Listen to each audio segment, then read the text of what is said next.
Kwansa bio bio, Edi Kwansa bio bio, Edi Kwansa bio bio, Izu kamana nedio, biao biao, Edi Kwansa bio bio, Edi Kwansa bio bio, Edi Kwansa bio bio, Izu kamana nedio, biao biao.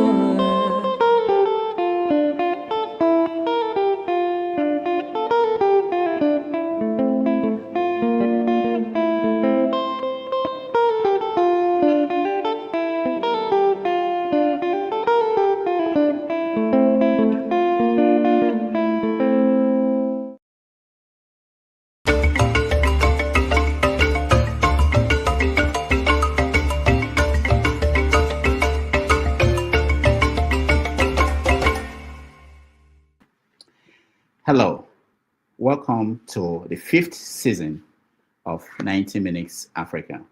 My name is Rodolphe Okonkwo.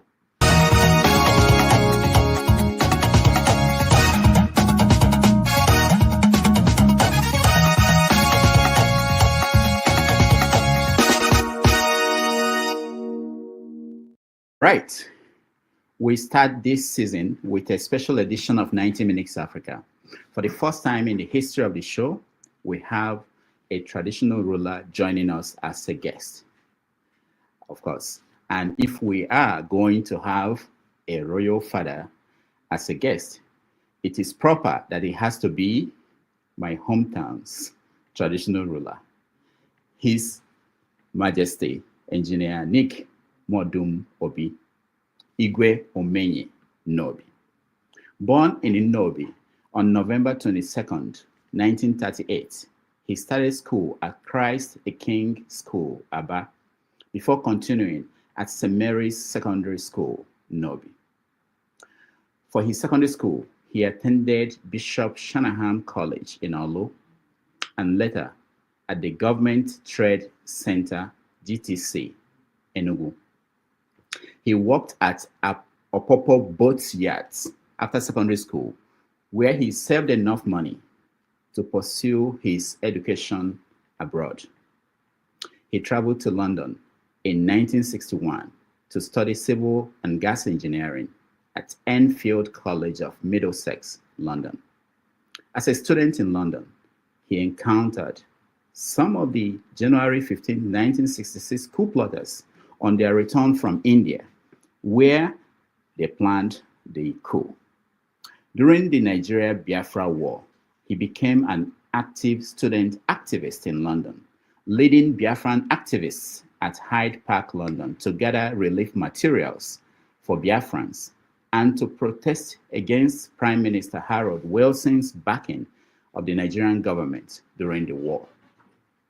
After the war, he returned to Nigeria in 1992 as the first Nigeria-UK chartered gas engineer and took up leadership at Nigergas, Enugu. He later ventured into business and into politics during the NPN-NPP era of the 1980s. In the Fourth Republic, he served as special advisor on works to Governor Peter Obi of Anambra State. Eventually, he retired from partisan politics in 2007 upon his resumption as the traditional ruler of Nnobi, the Idemili South local government area of Anambra State.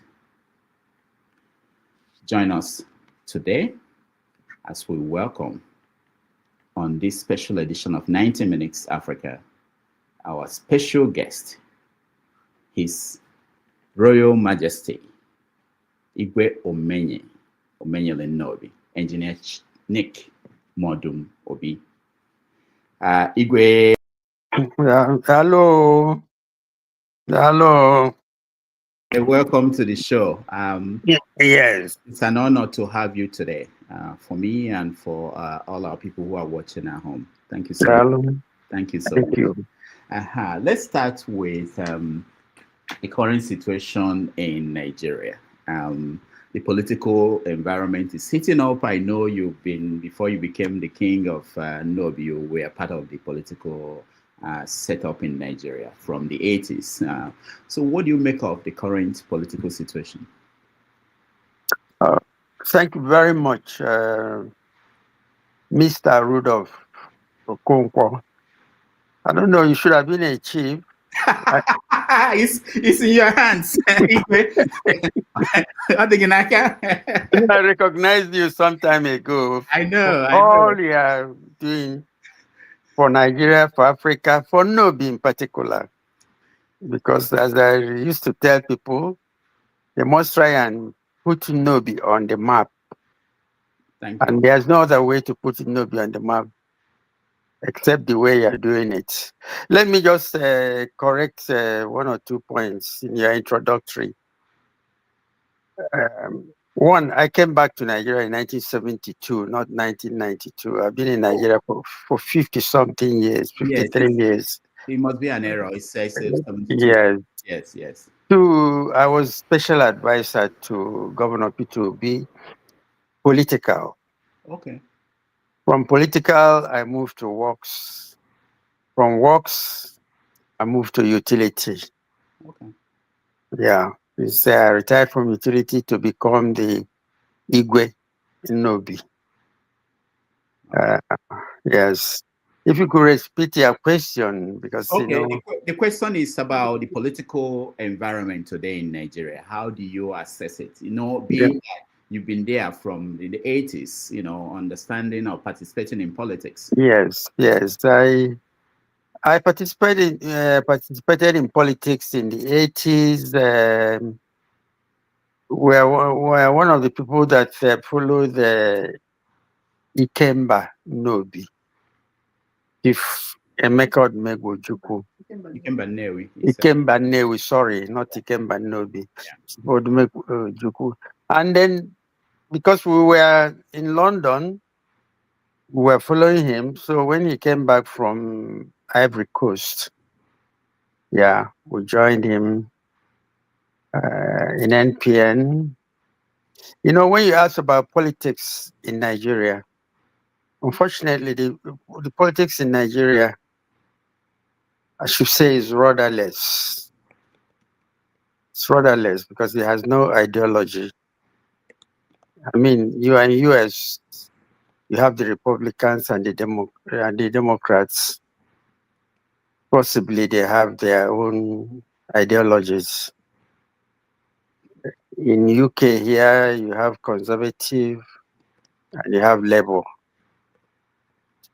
Mind you, anybody who knows what is going on knows that it is not just the politicians that guide the policies. It is the public servants or the civil servants who are behind. They say what will happen in a country and they plan it and then allow it for. And anybody who comes there just have to follow. I listened to Obama the other day. He said that some of the things, sometimes they just bring a paper and say he must sign. That probably he doesn't even know what is in the paper, but he has to sign, So, and that is over there where things are arranged. If you have a policy, then you must keep it for 4 years, 10 years, 20 years. We have no plan in Nigeria, that will take us. Any government that comes in will change what the last government planned. So, and that doesn't make for continuity, unfortunately. Now, being that you have seen this political process change over time from the 70s to the 80s and 90s, and now, what do you think is responsible for that lack of ideology in our politics? Well, the difficult question, but what I think is that, we got our independence, if I should say, on a platter of gold. Although I'm one of the people who still think that we haven't got independence, we just have paper independence, because behind the scene, we're still being controlled by either our colonial masters or the people who supported them or their allies. I remember during the election between Buhari and Goodluck Jonathan, the Secretary of State of United States had to come to Nigeria, a few days to the election,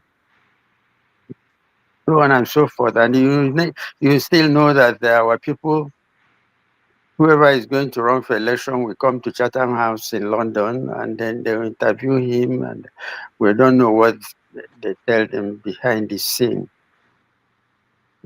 So I'm one of the people who I'm not so happy that our independence is just on paper. Okay, so let's look at what's going on now.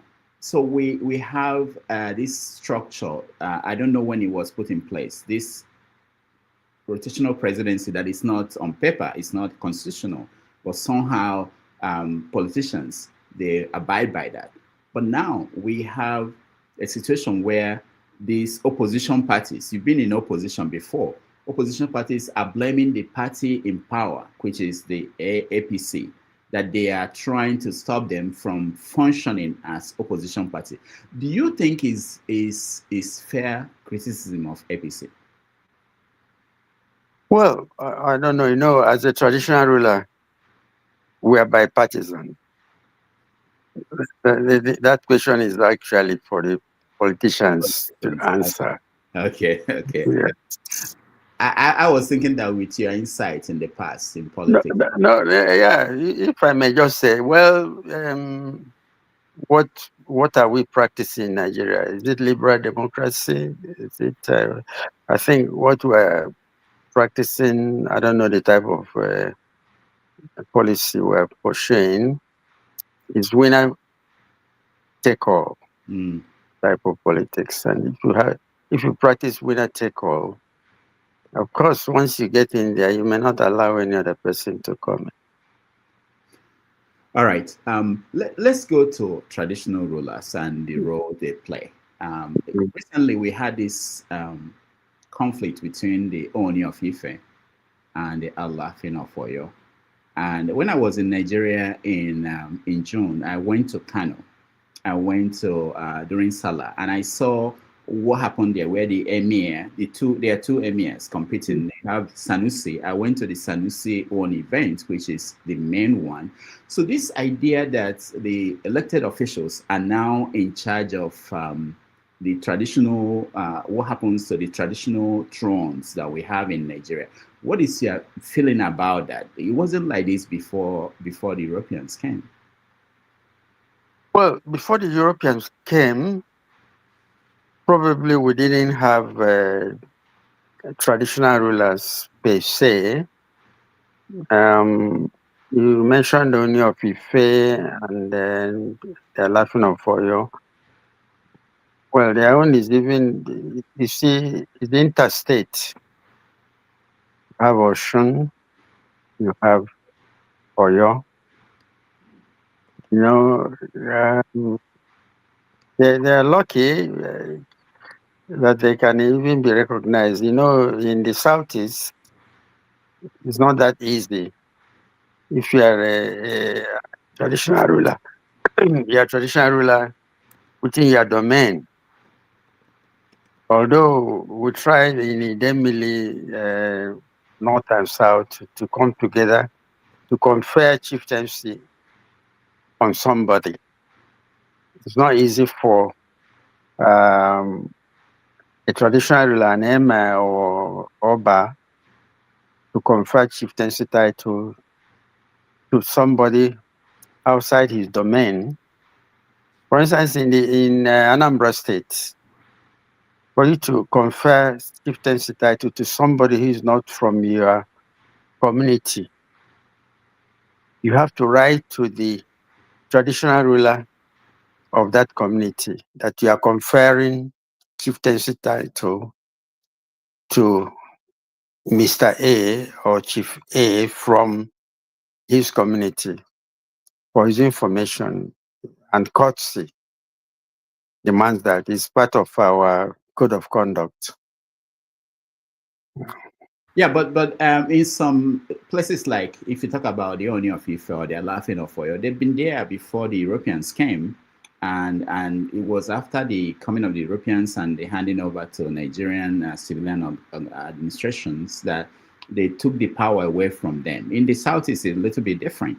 But I wanted to know that, what do you prefer? Do you prefer? I know that there was an interview you granted the Sun newspaper in I think 2019, where you were talking about, you expressed your frustration with lack of constitutional role for traditional rulers in Nigeria. What kind of change do you want to see? Well, let's go back to, you said the New of Ife and then the Laughing of Oyo. Don't forget that maybe in the last century they were fighting wars between themselves. So whether that war has ended, it maybe has ended practically, but probably it's still simmering. So yes, role for the traditional rulers is very, very important.